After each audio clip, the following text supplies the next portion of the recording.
Hi, everyone. Welcome back to our Friday Facebook Live. My name is Ale Gonzalez, and I am the Digital Navigator with BridgingApps, a program of Easter Seals Greater Houston. So today we are going to be talking about scanning. I know everything has gone digital, but every once in a while. All right. So let's go ahead and go back. So as I said, I know we live in a very digital world now, but every once in a while you'll get documents or forms either from the doctor, from your employer, or sometimes for like government programs. And they send you these papers through email. They want you to print them out. They want you to fill them out, sign them, and then send it back to them. So more often than not, we don't have a scanner quickly available to us at our homes or even like the library or something like that. So I wanted to go ahead and show you an easy way to scan. One of them already built into your device if you have an Apple phone, and another is a free app called Adobe Fill and Sign.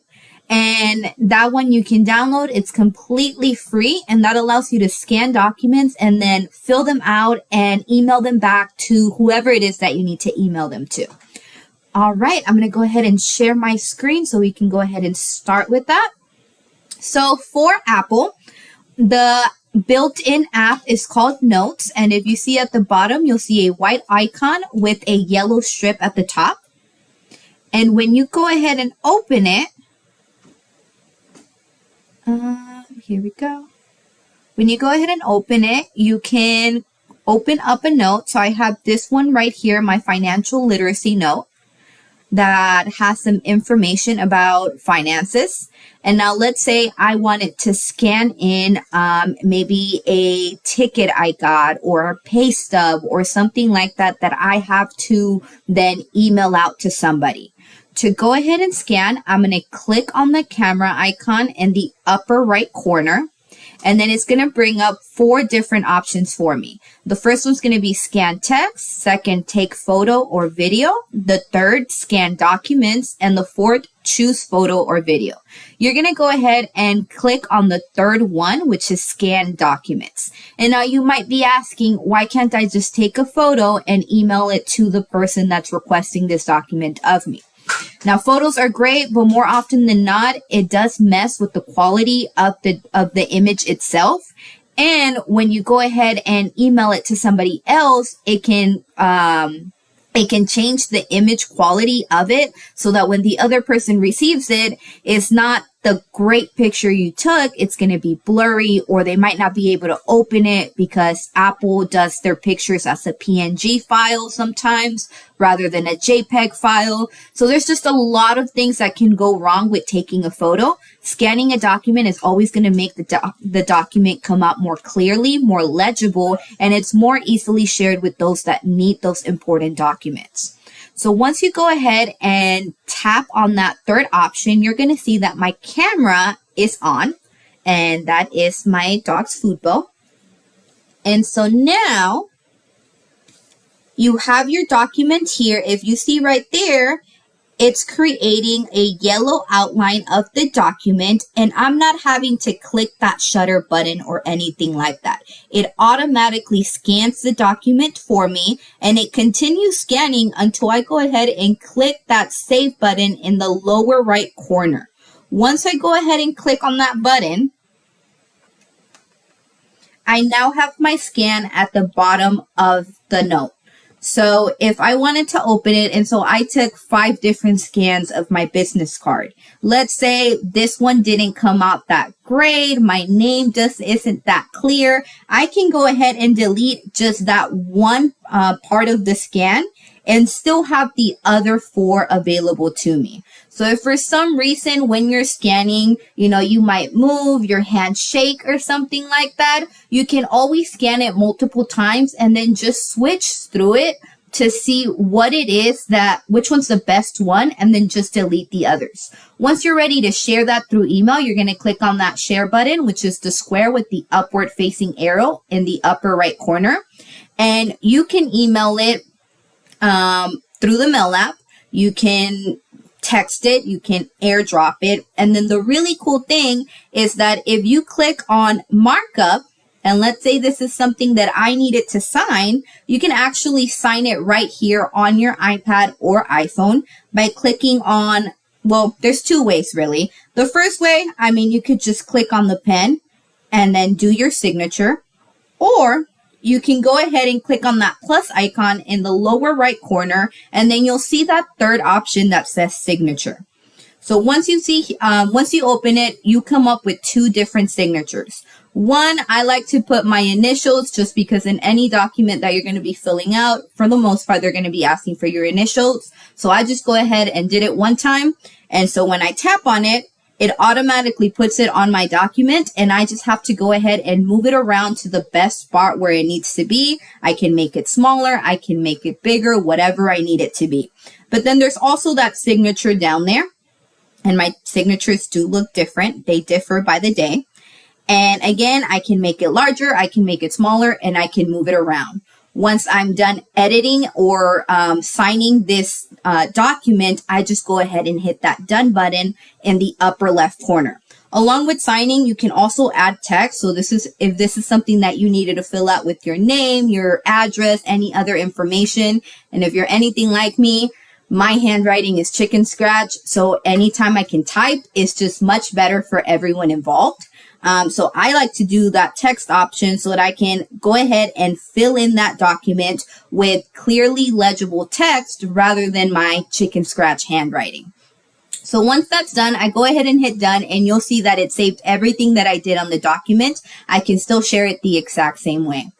Now, if you have an Android, unfortunately, it can be very complicated to scan a document with the built-in features already on your phone. There is a way, but it's super duper complicated. If you do want to learn how to do it, just go ahead and contact us, and I can go ahead and walk you through that process. But my favorite one is going to be Adobe Fill and Sign. It's going to be that purple pencil icon. And so this is a completely free app. You don't have to buy anything. There is no subscription as of right now. It is absolutely free. And I love it because it's super user friendly. To scan a document, all you're going to do is click on that blue plus icon. And then you'll see right here that it gives you 6 different options. So if you had the document already saved to your device, your phone, your tablet, or it's a document from like an online source, you can go ahead and add it that way. But for this one, we're going to go ahead and take the picture or scan the document. And then very similarly, you're going to go ahead and place the document inside. And then you're going to hold it as steady as you can. And then it'll go ahead and use that photo. And then we're going to go ahead and hit done. It's going to go ahead and scan that document. And as you see all right there, it kind of ended up scanning most of my table. So I can go ahead and fix this by dragging those corners over. Oh, for some reason, it is not letting me drag it all the way through. So let me actually try and do a better one.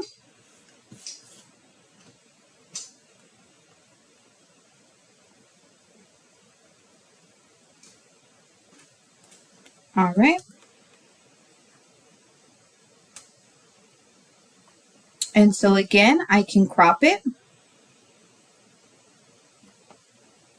Usually it does a lot better with larger documents. It's able to automatically take that picture and put in the correct frame.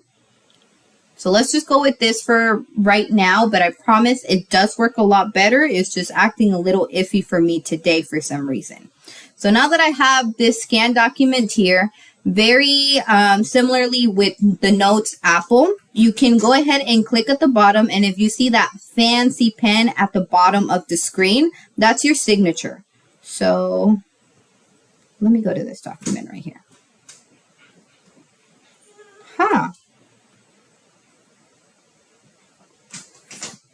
Give me 1 second, guys. We're having technical difficulties.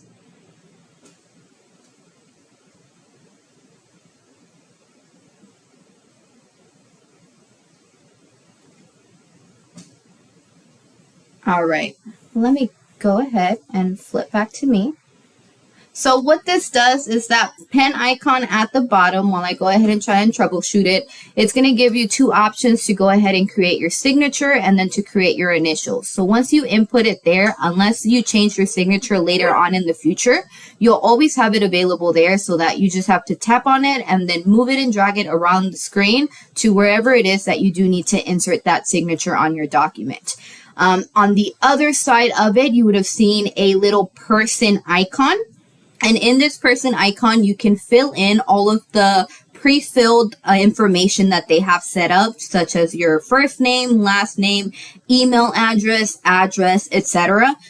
Usually just like the more common things that are asked in those documents that you're going to fill out. Once you fill it out, that's it. You don't ever have to fill it out again unless, there has been a change to your address, your email address, whatever it might be. But once you go ahead and click on that person icon and you filled out all of that information, you can just tap and drag to the document so that it's super easy to fill out.